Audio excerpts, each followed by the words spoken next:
Let's talk about business and why business should be business and your feelings and emotions should be pushed off to the side. If you're in business and you're running a business, you have to look at your business as if this is what I need to make successful, and I cannot allow my feelings and emotions to get in the way of my success and feeding my family. I'll give you an example. Let's say you're a one-man show. You want to grow your business. Your mindset is growth. All you're thinking about is growth, growth, growth. But you don't have the infrastructure for growth. You're not ready for it. You're a one-man show.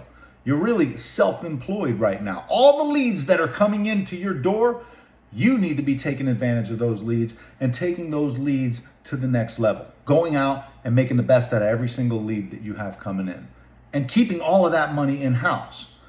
If your emotions are involved and you want to think about growth, but you don't have enough lead flow to grow, and if you bring on another person because you're emotionally attached to that person and you want to help them and give them some money and give them leads, all you're doing is taking away from your pot and your ability to grow that business, because the growth will be failure and you'll make less money.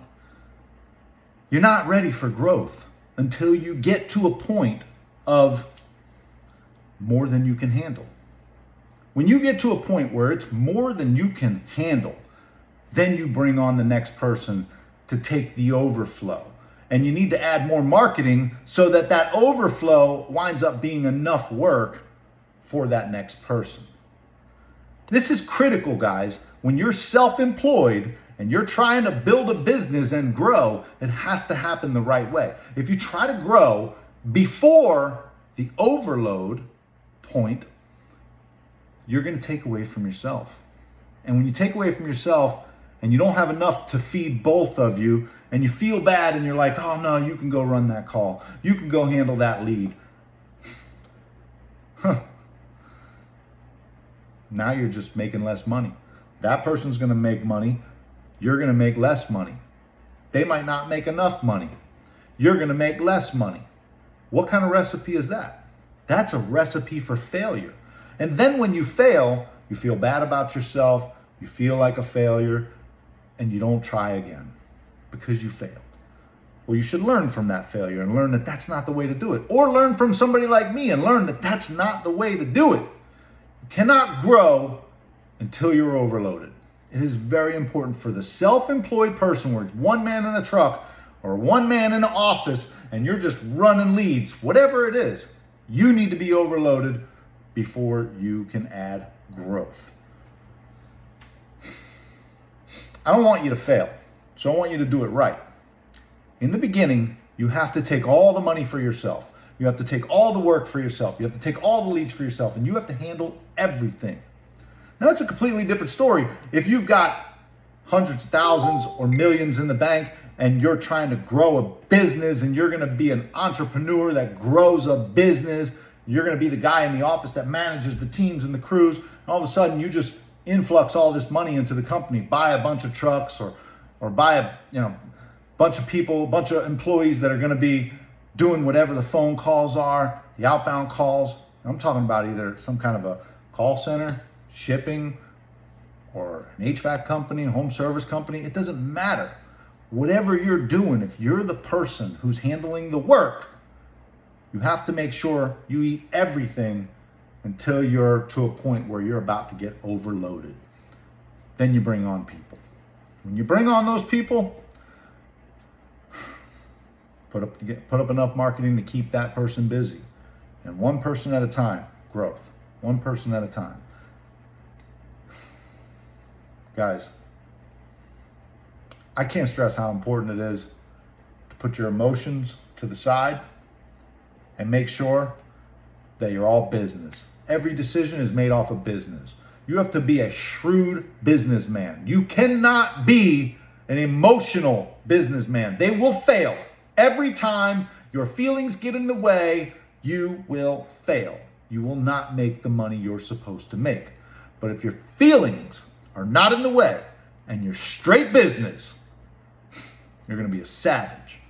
You're going to make as much money as possible until you get to the point of needing growth. And at that point, it's time to put a little bit of gasoline on it.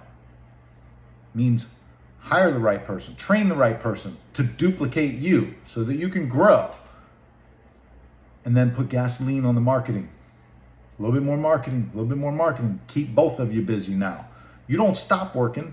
You don't stop working until you got 10 or 15 trucks on the road. You don't stop working in the field, in the trenches, doing the same thing every day, that same grind that brings you money. When you get 10, 15 people underneath you running shit, now you can sit back and manage. You're still going to be working. When I say don't stop working, I mean you don't stop that same grind. Now you become a delegator. You're delegating to your team because you grow to that level. But until you get to that 10 or 15 people underneath you, you can't stop like doing that day-to-day grind that you're doing.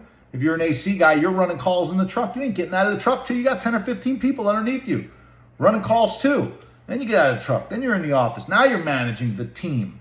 If you're running a call center, a bunch of people, if you're the guy that started it, making a bunch of phone calls, bam, bam, bam, smile and dial all fucking day long, don't think that because you hired somebody else or 3 other people to do it that you're giving them all the work and you're going to sit back and manage those 3 people. No, you're all smiling and dialing all day long till you get 10 or 15 people under you. Same shit if you're an AC guy in the truck. If you're fucking running that AC company in the truck, you're running those calls. You're running those calls until you get to about 10 trucks on the road.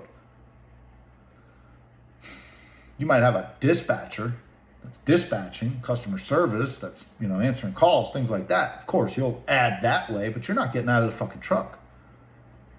You're not getting out of the truck. You're not ready. Not till you got a massive team of people that have duplicated you, that are beasts, that are going to go out there and bring in stupid money. Guys, if you got some value out of this, feel free to check out my IG, Mike Forgione. Follow me over there. If you want to get into my school community, we do weekly Zoom meetings. We talk about all kinds of different stuff. How you run your business, how you grow your business, your marketing strategies, your front-end marketing offers, your back-end sales process, your hiring, your managing, your team building, all of this stuff we talk about in the community. So follow me on Instagram. Try to drop some free stuff over there. If you want to get into the community, 8-Figure HVAC, links in the bio on my Instagram. Hey, let's get out there and fucking build a massive business and make some money.